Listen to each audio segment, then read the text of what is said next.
Hi everybody, good evening. My name is Alan, and on behalf of the crew I'd like to welcome you to another edition of Bridging Heaven and Earth.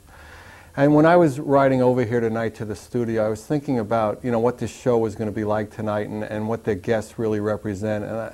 And the word that kept coming to me was that they're really Renaissance people, that they're people who really bridge heaven and earth, who really bridge just bridge all the barriers of this life, and then they've come to a place where all the love is manifest in every walk of their life. I mean, one of our guests tonight, David Cumes, has written an extraordinary new book, Inner Passages and Outer Journeys, about the spiritual quest and how nature can play an extraordinary role in that. But David is also a practicing physician, he's a surgeon, and yet his real desire in life is to bring that spiritual quest into every moment of his life. And our other guest tonight, who's been on the show numerous times before, is Marilynn. And she's a singer who has two extraordinary albums out, Listen to Your Heart, which is new ones. It's a new one, and we're going to have 3 songs from that album out. And her old album, which she sang numerous songs on the last show, is Cause to Celebrate, and they're both doing extraordinarily well, and they're fantastic albums, and the songs from them really are inspiring and uplifting. So I think we're really in for a show tonight where we really have people with us. And the thing I forgot to say about Marilynn is she owns her own electronics company. So we have people that are really in this world, who participate in the world, but their quest is for love, their quest is for truth, and they bring that to their life in every aspect of it. And I think you're going to have a wonderful experience tonight. So as we normally do at this time, please let me lead you in a short meditation, and then we'll get into Marilynn singing, and we'll have some nice talk and some videos from David. So please join me.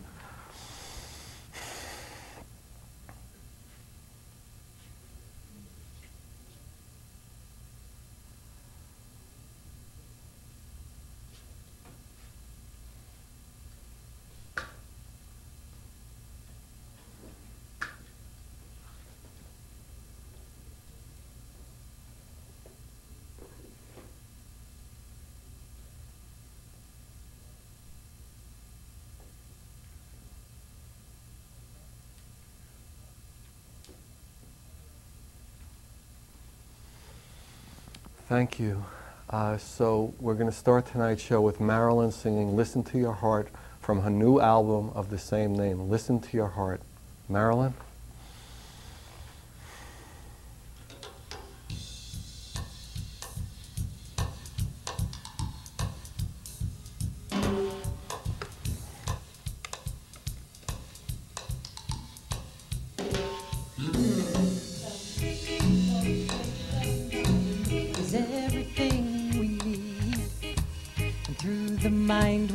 All will understand. Yes, the mind is key, for it creates all we see. But it's through our heart we love. We learn to pray and feel the peace. It's through our hearts we all connect to God. So listen to your heart. Listen to your heart, and you'll hear what God has planned for you. Listen to your heart, follow where it leads, no matter what. Listen to your heart. God has walked upon this earth, the masters from the start. And when we study what they have to say, all comes down to the heart. Love's the only way, and it's through our hearts we heal. We learn to pray and feel the peace. It's through our hearts we learn to see our life. Love is there, alive in us. A sacred flame inside our hearts. Through our hearts it shines. It shines through yours, it shines through mine. Let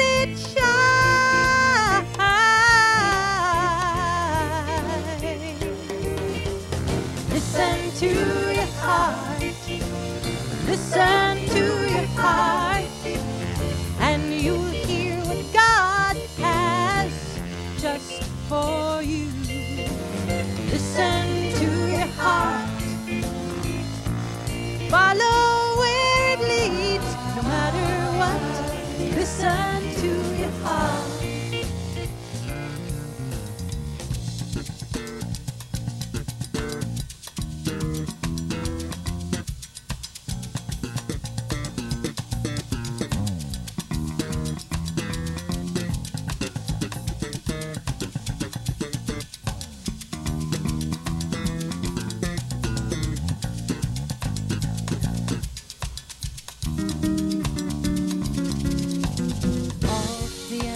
And the trees, rivers, rocks, stars and seas, everything is made of light and love. It's the universal power, the source from up above, and it's through our hearts we move it, we direct it, and we use it. It's through our hearts we'll rise above the fall. The fall.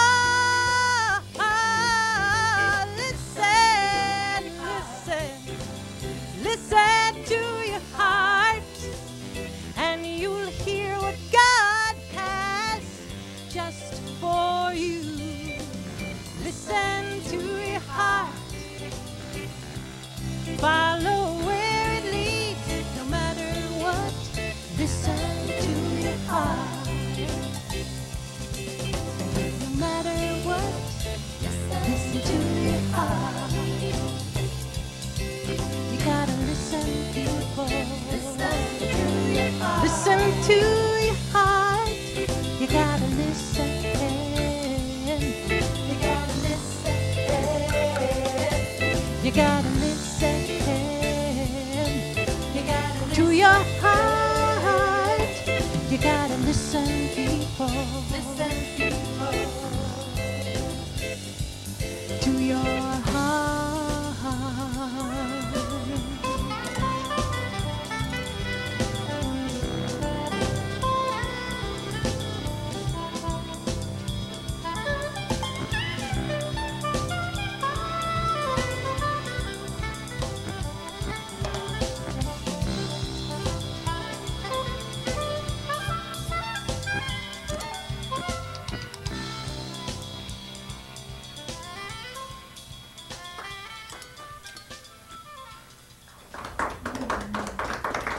Hi, welcome. Thank you, Marilynn. That was wonderful. So here I am with David. Hi, David. Welcome. Hi, thank you. So when did you start listening to your heart? About 10 years ago. Really? Yeah. So how did that happen? I mean, you were going along. You were already a physician by that time, right? Yeah, I was in practice in Santa Barbara, and I wasn't very happy with my, I guess, what was happening with my heart. And although I was doing okay professionally, I wasn't really connected to my real inner self. So I decided to take a trip to the Kalahari, where I went and spent some time with some Kalahari San, or also called Bushmen. And I stayed there for a few weeks on my own, and this really, I think, made a huge impact on me. Actually, I think we have a clip of that. Why don't we bring that up, and you could Okay. talk about that a little bit.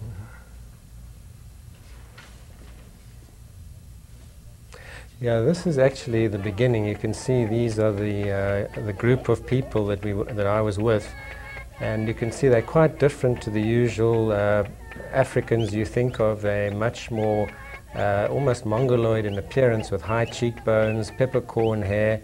The women are quite exquisite, and they're much more delicate in stature and almost have a copper-colored skin. And their connection to the wilderness is amazing, because these are true hunter-gatherers, one of the few hunter-gatherers left. And these are actually the women who are going off into the veld to forage, and they provide about 60% of the food for the group. And they do everything together. Most of the roots and tubers live about a foot under the ground, because they have to get enough moisture. And the Bushmen are very, very close to the elements. They're very close, as you can see. And these pictures were pictures you took when you were there? Yeah, right. These are videos that I took when I was there. And you actually live with them? Yeah, I did. And you were alone. I mean, you wasn't with a group or anything like that? I was completely alone. We went up with a group, but then I stayed behind on my own, and I was there for a couple of weeks on my own. And the thing is that you can see that the affinity for the earth and all the elements, water and also to fire. And there's some very simple way of living.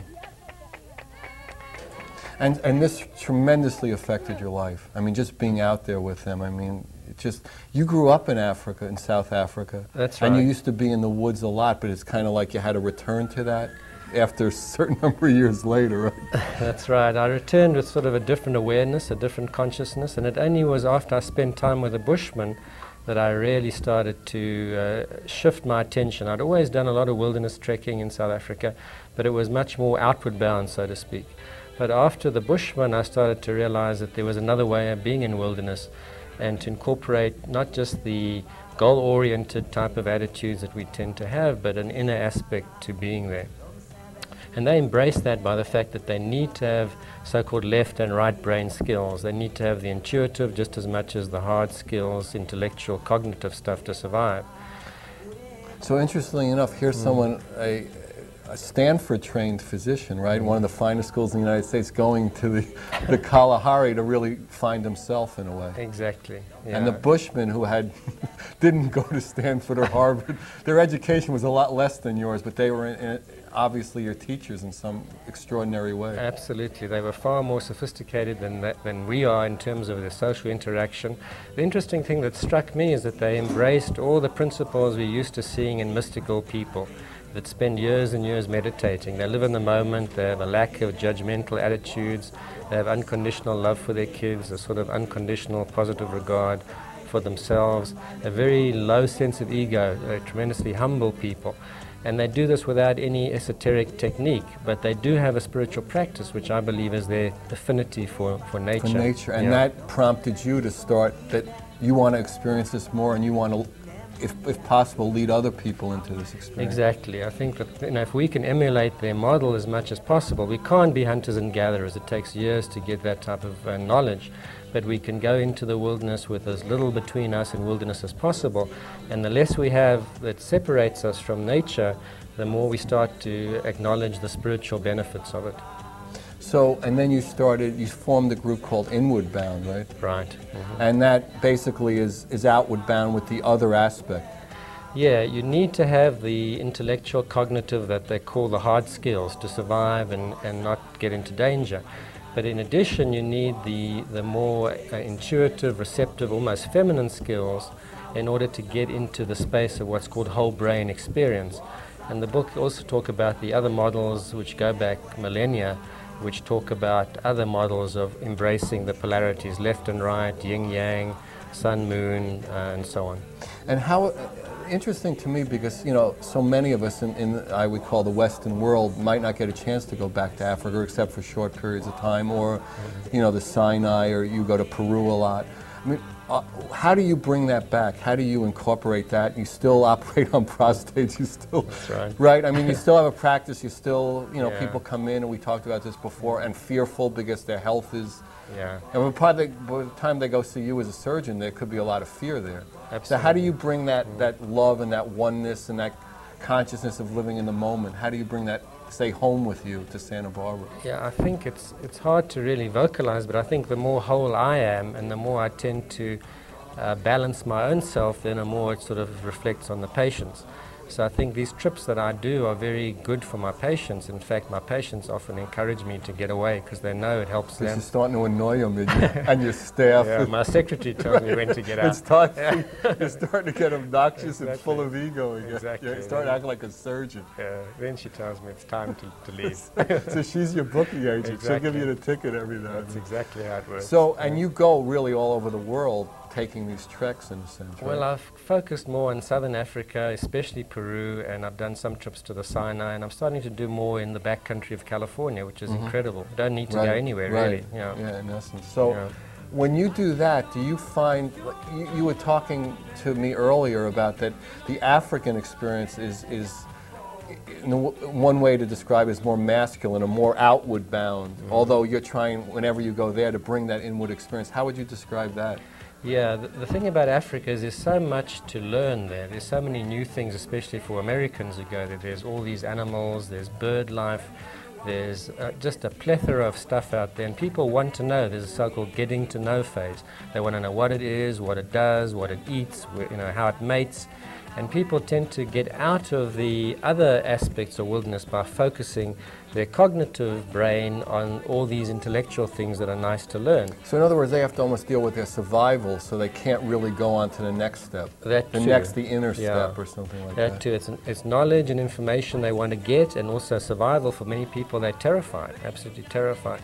Whereas there's so much more outside of that we can actually, there's a little bit in one of the clips there. Well, I think you brought another clip of them making the old-time form of making fire. Yeah. So I think if we could show that, that'd be great, and then David could describe it.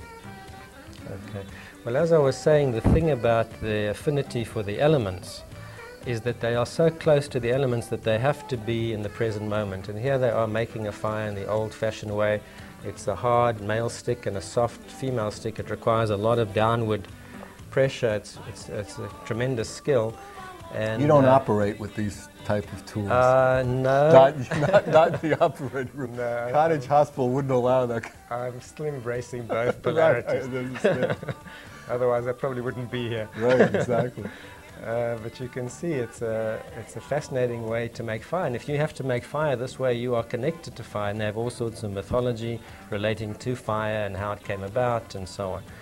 So it's very, sorry. No, it just connects you to what you're doing, in essence. It's not something off to the side. It's, you're one with it, in a sense, to make it work. Absolutely. You have to be totally focused. And this is a great trick, because if you blow too hard, it goes out, and if you blow too soft, it goes out. So this is an absolute art. It looks easy, but it's very difficult. I had not perfected it by the time I left, to tell you the truth. And now? But I'm a bit slow. Have you been practicing? I haven't been practicing. So how do you find people respond to these trips? The people I've taken tend to have incredible trips. Many of them who have done many, many wilderness trips. One woman had been up Everest. Somebody else had been doing wilderness treks all her life. And they said that these trips were palpably different, because essentially I don't do very much. I just get the people out of the way so they can have their own real inner experience. Try and get the intellect out of the way. Try and get the ego out of the way so that they can go inside. What do you have any specific tools in order to do that, or just let nature and being out in nature and being separate from your habitual way of being and your lifestyle and all that, to let that do it, or do you do any meditation techniques in the process or anything? Yeah, the big thing, of course, is the nature, the experience. It doesn't matter what you do, if you go out there, you'll get it. The other thing, of course, is I should probably just mention this, one of the other aspects of the Bushman is the incredible clairvoyant abilities. And this, he's throwing the bones, so that their ability to tune into wilderness at such a level also enables them to tune into their psychic powers incredibly well. The Bushmen are renowned healers, renowned psychics, and they do it, in this particular case, by throwing the bones. They do it other ways, by trance dancing as well. But those bones also embrace the polarities we were talking about. Right. But just to go back onto your question, we do use meditation. We do use what's called a council circle, which is very powerful to enable people to share their intimate experiences of the day. And we also use some breath work, breath techniques, occasionally yoga. But probably the most powerful thing is the council circle that we have at least once a day, usually in the evening, where we share in a sort of an open milieu of trust and honesty, and everybody speaking about their own experience, not pointing fingers or anything like that. And you've taken your children with you, right? Yes, yeah, frequently. How many children do you have? I've got 4 kids. 4 kids. Yeah. And they've all been on different trips? They've all been on different trips. Yeah. And they just, do they get completely blown away? Even though it's no video games, no TV, none of the usual stuff that kids are out here having? No, they've been doing it for so many years. Right. They really relate to it, and they love to do it. And it's no problem getting them to come with. So, and what prompted you to write this book? How did you want to get this message out? It actually started with me lecturing and giving talks and slides, and often to physicians, to try and get them tuned into some inner aspects, because everybody relates to nature. So this is a non-threatening, non-denominational way of getting people to look at some mystical beliefs without them saying, hang on a sec, I don't want to look at that. Right, you know, that's don't talk to me religious, about right, meditation. exactly. This is a panacea for anybody who doesn't want to look at the other stuff. So I started to give lectures, and I gave a lecture once in Durban, South Africa, and a woman journalist came up to me after the show and she said, you should write this down, you have a book. Yeah, and that's what I did. And so how long did it take you from the initial Durban to the final? Was it just come right easily out of you? It came very easily because I had all the information. It only took me 3 months to write the thing. Really? But it took me 3 years to get it right. Right, so that was the thing. Yeah, I got a screenplay that's I think even older than that that's getting around now. Yeah. So, and then there was an interesting story when one of your children were on one of the trips with you about the snake. Remember that story you were saying? Right. I think if we have that clip, we can run that now, of the snake clip. Well, this was up in Zimbabwe, and we'd actually gone onto a friend's farm, and there was a mountain that you saw very briefly called... And the snake is right in the middle there. That's a python, yeah. See, there and it is, before we actually went up this mountain, the fellow who owned the farm said, you're not supposed to go up this mountain. It's a holy mountain to the Shona people, and only the medicine people are allowed to go up this mountain. And when we started to, before we set off in the morning, I said to my 2 kids who were with me, you should ask permission from the mountain and the spirits to go up. And they kind of looked at me and said, oh, Dad, you know, give me a break. Being a weirdo again, right? And literally within minutes of telling them this, my son and that one fellow with us and Romy both walked over. Romy's your... The little daughter, well, she was little, she's not so little anymore. Right. They both walked over this huge python that you can see. They actually just basically didn't see it? Didn't see it, they stepped right over it. I don't know how they didn't stand it. And the pythons are one of the most poisonous snakes. No, it's not poisonous. Oh, it's a constrictor. squeezer. Oh, yeah, but well, it's pretty fun, yeah. It's a pretty big snake. You can't see all of it. Most of it is actually hidden in the grass. It was a pretty long snake. Right. And I stood back, I was the last in the group, and I stood back and I just couldn't believe that they hadn't seen this thing. And then I called them back and we looked at the python. And then we actually went up the mountain where we saw this interesting thing which looks quite a lot like a Native American medicine wheel. So it clearly was a place of power for the local Shona people. And on the way back, when I was driving back to Harare, I picked up a Shona woman who was hitching on the road, and I asked her, I said, that mountain over there, Genya, tell me about it. Oh, you can't go up that mountain, she said. I said, well, what happens if you go up that mountain? Because you had already just gone up. We'd just gone up. I see. So I said, what happens if you go up that mountain? She said, oh, you'll see lions or snakes or things. So, you know, There was like a warning there. There was something there. It was like, you know, it was like the guardian of the place. And fortunately, it could have been ugly, I thought, but I think it was kind to us that day. It might have been something else. It might have been a poisonous snake, and one of them might have gotten bitten, you know. Right. So I'm very, very wary of places that are so-called sacred. I make sure that I go in with the right intention. And the right intention would be, describe that. Just to ask permission if it is a sacred place, especially to the people that consider it sacred, not to just go barging in like you said earlier, a bull in a china shop. Right.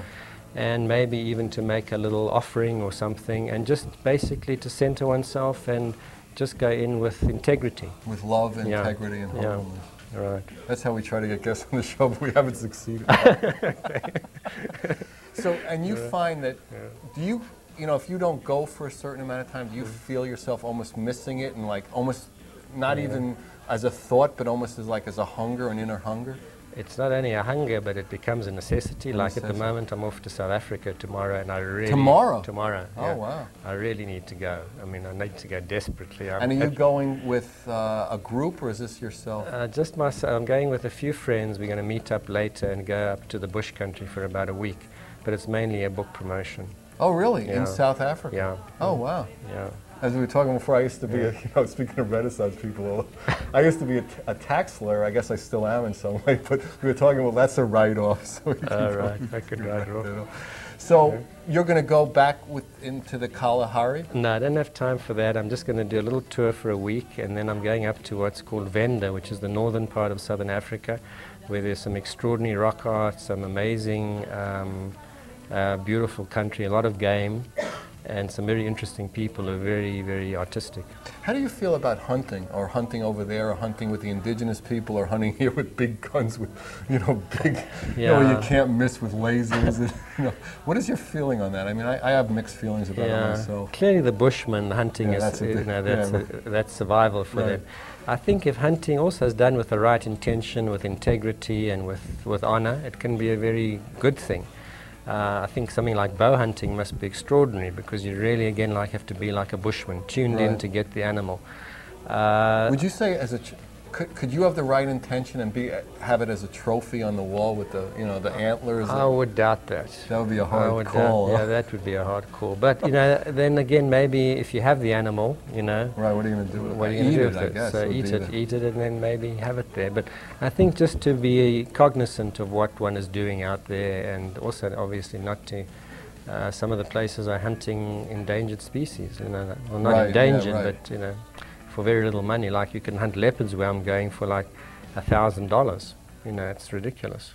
And they're in like a preserve where they're like... No, it's a wild area, but you can literally hunt them and pay a fee and kill this beautiful animal. Wait, I thought they're on the endangered leopards species. Actually are not, but they're very secretive animals. They live up usually in the rocks and the mountains, and they don't, they like the mountain lions here. They don't make a big presence, so that's why they've survived quite well. Yeah. All right, I guess, maybe it's time for Marilynn's second set. She's going to sing 2 songs for this time. And one of these is my favorite. See which one you like the best. But one of these songs, every time I hear it, I really get tears on my eyes. So the first one's going to be We Are All Connected. And then the second one is Learning to Love Again. So Marilynn, please take it away.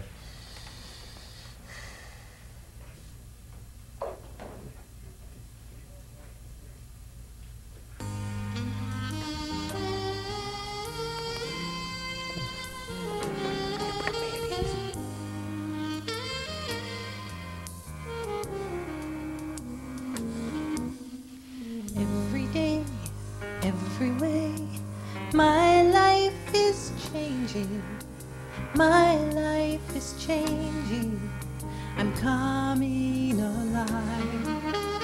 Every day, every way, my life is changing. I'm starting to see how connected we are.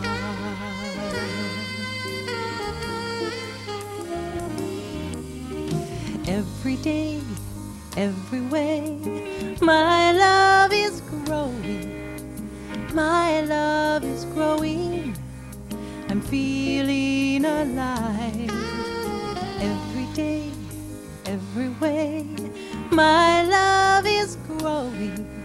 My heart grows more open with each passing day.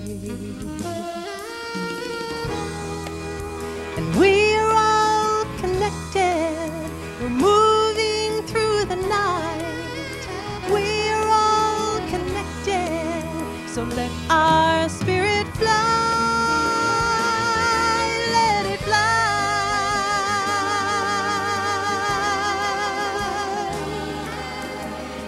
Let our spirit fly. Every day, every cell's changing, transforming. My body is changing. I'm turning to light. Every day, every cell's healing, releasing. My body is changing. I'm turning to light. To light. And we're all connected. We're moving through the night. We're all connected. So let our spirit fly. We're connected. We're moving through the night. We're connected. So let our spirit fly. I'm changing. Yes, I'm changing.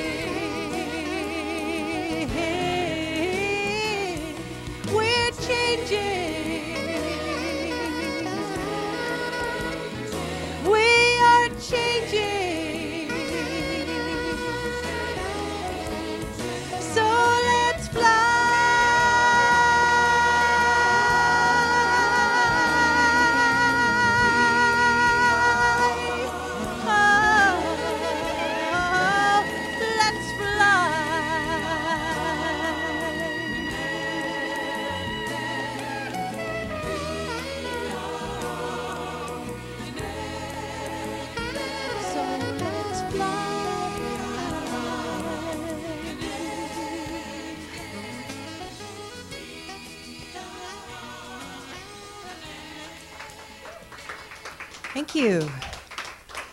It's wonderful to be here, and it's wonderful to hear David talk about people who live in harmony, who live in love. For we're all changing. Right now, we're living in an unprecedented time for all of mankind to go back to living in harmony and being in love. This next song means a lot to me. It's called Learning to Love Again. And I hope it'll speak to all of your hearts, because it's where we are right now. So here is the song, Learning to Love Again.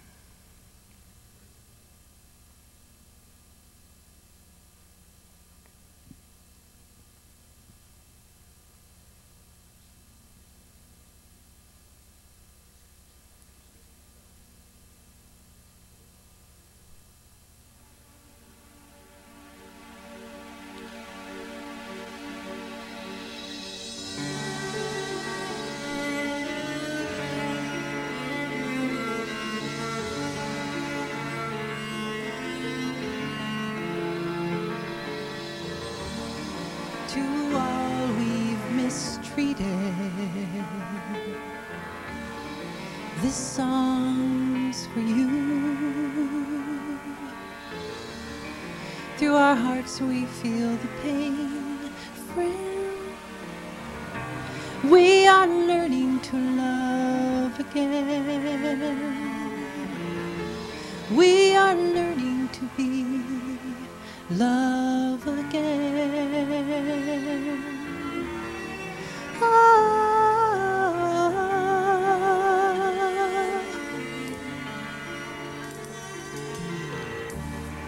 To all who mistreat us, this song's for you. Through our hearts we feel the fear, friends. We're just learning to love again. We are learning to be love again.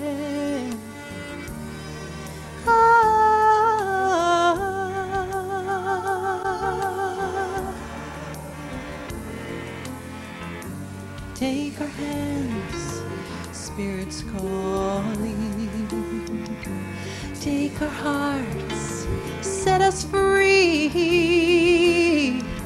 Through our hearts, Spirit's calling.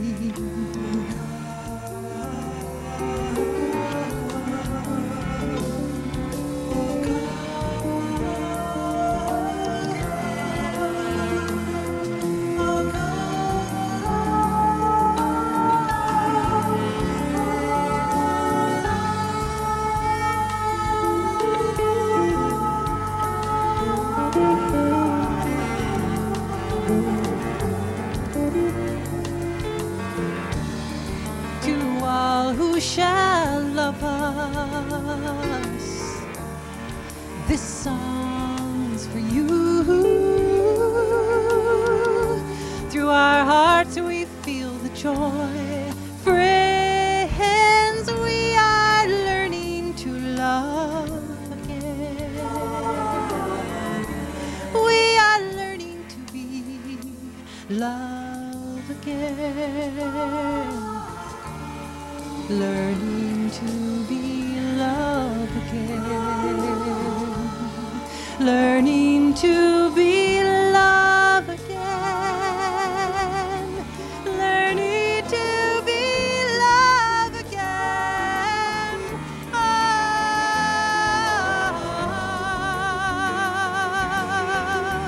take our hands, Spirit's calling. Take our hearts, set us free. Through our hearts, Spirit's calling.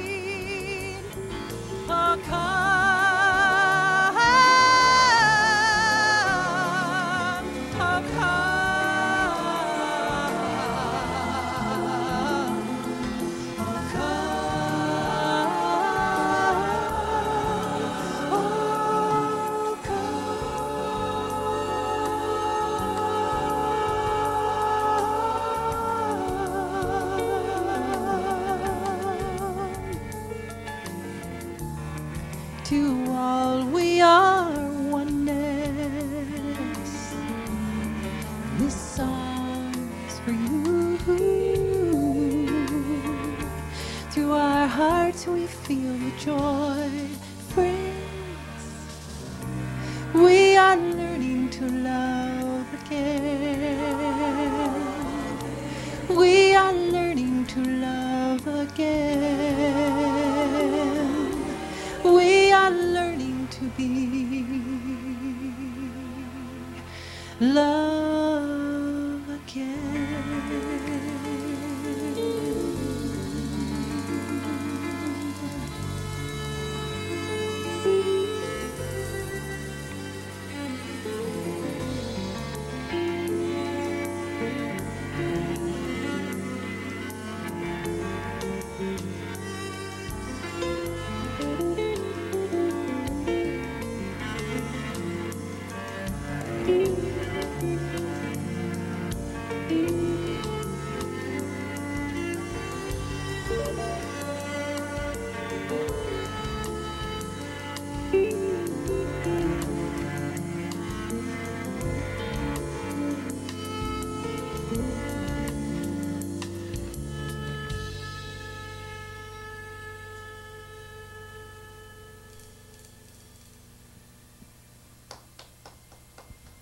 Wow, thank you, Marilynn. That was beautiful. Thank you. So we're back with David on the set. So when we were talking earlier about like Africa being a different experience, and also you go to Peru quite often. Right. And how do you find that being different? Well, whereas you mentioned Africa is much more masculine, Peru is much more receptive and more feminine in nature. It's mountainous. It's not just Peru. I guess the Sierras would be similar maybe, or the Himalayas. But the Andes certainly are. There's something very magical about the energy there. And one can just be there. One doesn't have to worry about what animal it is. There's not much to worry about in terms of survival, although it can be quite tricky sometimes. And that's why, in a way, I've chosen Peru as a better place for the inner journey, because Africa people become very distracted and concentrating on wildlife, whereas the energy tends to go inwards in Peru. So there is definitely a feminine energy there as opposed to the masculine energy. Is the weather less harsh, so people don't have to worry so much about that particular aspect, or is that not a difference there? Yeah, it's actually more harsh because in Peru. Yeah, because you're higher. We go up high. We go sometimes as high as 17,000 feet. Really? And it can be cold and wet, and it can be very challenging. But in a way, what happens with the weather is it also tends to push you inwards, whereas the sun and the heat and the animals tend to sort of put you out. Outside. You brought a clip of you leading a tour to Peru, right? Yes. And this is pretty high up, I think you were saying, right? So whenever you're ready to run that, here it is. Now this particular one, we went up, I think, as high as about 16,000 feet, and we were now camping at about 14,000.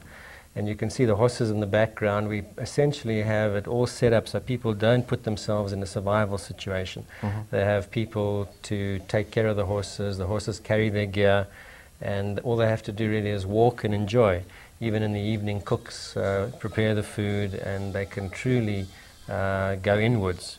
And although this isn't the Bushman model, a lot of things separating one from wilderness, there's still enough there to really connect with.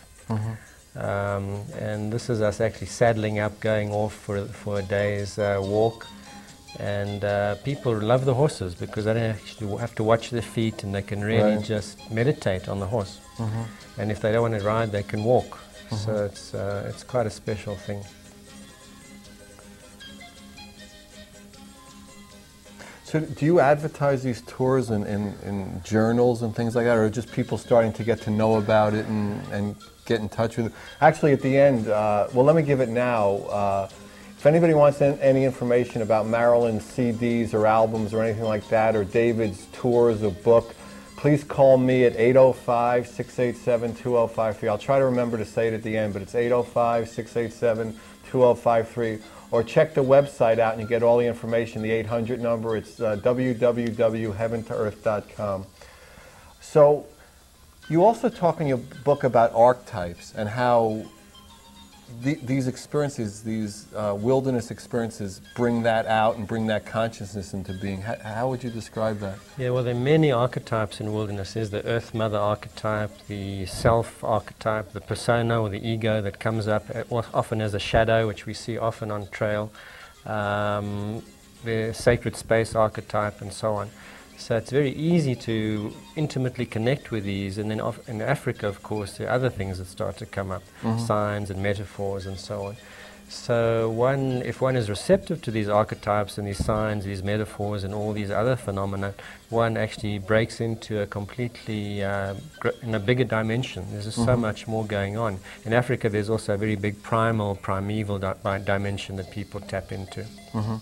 So when you talk about that in the book, you also talk about the relationship between like almost all the religions and all the core beliefs of coming from the same root in a sense, and that's what these wilderness journeys bring you to an experience of. Yeah, that's a good point. A few people have asked me, why do I talk about the yoga system of chakras and the two nadis, the sun and the moon nadi that circulate up the spine? And why do I talk about the tree of life? You know, what's the relevance? The relevance is exactly what you said. The Kabbalah you talk about in the book, the Jewish Kabbalah? Right. Is that the right pronunciation? Kabbalah. Is the pronunciation. And what happens with those is they're very ancient models which talk about the polarities. They understood them very, very well. In fact, it's far more sophisticated than the left-right brain idea. And if one looks at these ancient models, we can find a core belief, a universal truth, that if we acknowledge that and we take it into wilderness, it even expands the experience more, because wilderness has all the polarities. There's light and dark, and there's freezing cold, and there's hot, and then there's hungry, and there's full, and there's high, and there's low. So one is always balancing these different polarities, and if one balances them correctly, sort of with a minimum impact technique, leave no trace type of thing, it becomes a type of a Zen meditation. So that almost automatically you're in the Kabbalistic tree of life, or you are using You're experiencing it right. directly. And you wouldn't even know what to call it unless you had a belief system that has but it's the experience of the oneness of bridging heaven and earth. Exactly. I mean, it says it there, dedicated to the oneness. I mean, that's what happens when you get out there long enough with the right intention. This feeling of we dissolves, and there's this feeling of, the feeling of me, I dissolves. I mean mine. And then suddenly we just become we. It just becomes a oneness. I think we're seeing now, remember that clip you bought with they almost look like crop circles, but what are they? The first one that we saw was actually called the trident or the candelabra, and that's in the southern desert of Peru. And that is very similar to the Kabbalistic tree of life. That's shown from a helicopter, right? From a plane, And what is this one? Actually, no, that was shown from a boat. And this is shown from a hill. This is actually the way the energy courses up the spine in the Kundalini type of experience. And what created that in that area? Well, that's in Peru, right? This is, I think, an example of wilderness art. You know, in many other places, people had rocks to paint on, and here they really didn't. So they took the opportunity to possibly put down their experiences in the sand, either in the form of this ancient tree symbol, which actually is the bridge. It's an archetypal bridge between heaven and earth, which is common to all peoples. That's how we got the show on there. The Bushmen now are showing Bridging Heaven and Earth. It's fantastic. They got a TV just for it. Okay, I guess this is it again, yeah. And you know, if you ask the archaeologists, they give you all kinds of weird explanations. But if you speak to the shamans, they say it's the polarity, the feminine, the masculine, the yin and the yang. You balance them right, and you go up the middle of the tree, or the candelabra, or trident, or cactus, to the top where you heal. That's the healing model. Right. Now, the other figure you can't really see properly, but it's a spiral. Actually, what's called the needle and thread. It's a solid thing with a zigzag going up it. And this is exactly the way the Bushmen describe energy moving. It courses up the spine, and then it blows out the top of the head. Right, that's yoga describes that, and exactly, all the Kundalini. The Kundalini moving up. So you see the same thing in the Kalahari as you see in Peru, and the yogis described it in their part of the world. And you bring that together in the book, is that when you get to that experience, you recognize the experience in all the different belief systems and all the different core beliefs and all that. Yeah, well, obviously, you know, in our group and in our limited capability, we can't really get to the top very easily. But all spiritual experiences, or what I've called wilderness rapture, are manifestations of energy moving in the system. And it's nice to have a model or a map to know how it moves, because then one can really understand it and validate it, and we don't have to sort of you know, if you get a funny sensation creeping up your spine, it's not because you're tired. It might actually be this, this the etheric energy moving. Experience. And it happens. A lot of people have peak experiences. They experience this feeling of oneness, harmony, bliss on trail. And have you spoken to these people when they take it back into their surgeon worlds and their lawyer worlds and their housewife and you know, corporate worlds, that they carry that with them and that really has changed their lives? A lot of them have trouble with it. Unfortunately, there's first the so-called re-entry depression, where they really come down and it's like a sense of loss when they come back. And then the incorporation phase that you're talking about is very difficult for many, many people. And for many of them, it just becomes a pleasant, distant memory that... A vacation, a nice vacation. But some of them, the ones we encourage people to pursue some kind of spiritual practice, you know, either yoga or meditation, so that they can hold that truth. You know, it's interesting, but to me, it's like you have to really change the momentum. And if the momentum is, you know, so much from being a doctor, a lawyer, a you know, politician, and you go and have one peak experience, it's just not going to, you know, you have to just slow the momentum down and then kind of change it. And that's what, you know, to me, that's what the spiritual path is, in a way, especially for people in the Western world. Absolutely. It's, you know, it's hard work. It's hard work. And these are very nice, and these experiences are nice because what happens is that they make you feel there is something there that's worth getting to. But coming back to the real world and making it work, that's the challenge. And you've seen that it is workable in this world, because, I mean, you know, I mean, in a way, you were a doctor and I was a lawyer, but I mean, to me, it is workable in the Western world. I mean, even though we do have lighters and, you know, surgical techniques where we're not using, you know, 2 sticks. And, you know, if I needed my prostate out, I'd rather you do it with a sharp instrument rather than, hey, I got the 2 sticks. Oh, shit, get me, you know. Okay. No, you're right. It can be done. And that's the trick. It's easy to be a mystic in the forest. But to come back and... I think it's a time for that now. Is that, you know, like Marilynn, I mean, she runs an electronics company. I mean, it's interesting, in this group of, you know, the 3 people on camera tonight, we have, it's like a perfect family of a doctor, lawyer, and a businesswoman. It's like, you know, we could do the whole thing. And yet the real, you know, aim of our lives, in a way, the real true experience of our lives is that oneness, that love, that dedication, that truth. And it's really amazing, I think. I agree, and I think the other thing about it, and this is the book, is that wilderness doesn't have to be wilderness. It can be the garden, it can be a walk in the park, it can be watching a sunset. Just stop to smell the roses, exactly. As they say. But actually do it. Do it. Do it. And see, but I mean, you know, it's so difficult to do in our own lives, because then we go back. That's why, you know, you take somebody out of their life for a week or 2 weeks or a month, and it changes the momentum a little bit. If they smell the rose for, you know, and then they go back to do the next operation, it just doesn't build up the momentum and this, you know, enough to really change a life. Yeah, that's the problem. Oftentimes we're just basically doing meditation and yoga for survival, just to get some equanimity. Right. We really need to sort of simplify and get things a little bit more organized, where we can do these practices and they actually can take us to another level. Right. That's difficult to do. Right. But, you know, it's interesting, but to me, it's like that's really what this time is. I mean, this is the time of the new millennium, that I can really see this happening, because, you know, it's interesting for me. I mean, I've said this on the show before, but I can't begin to tell you how many extraordinary books and tapes and people are coming out of Minnesota and Oregon and Switzerland and write these books. I mean, and, you know, I never heard of you, you know, before a month or so ago. And you wrote this extraordinary book and are this, you know, having wonderful transcendental experiences. Yeah, and they're just more and more and more. It's unbelievable to me. It's very strange. I nearly failed English at school. My mother said I'd never be a writer. Writing books and going all over the world doing it. That's strange. So what has been the response to the book tours and stuff like that? Well, it's just come out, and you know, it's a little thing at the moment, but wherever I've been, it's been very well received. Locally, it's been very well received in the bookstores. And wherever I've talked about the subject, I've got a slideshow which shows some of the principles that are easy to follow. People really relate to it, because everybody relates to wilderness. Even if they don't go out, they relate to nature. So, yeah, it's been well received. Well, that's fantastic. So, is your plan to like continue to run the, you know, these inward journeys, and to write more, perhaps, or tour more? Or? Yeah. You're going to give up your practice? Because I don't know, I'm getting to the prostate age, I can't have you around for Yeah.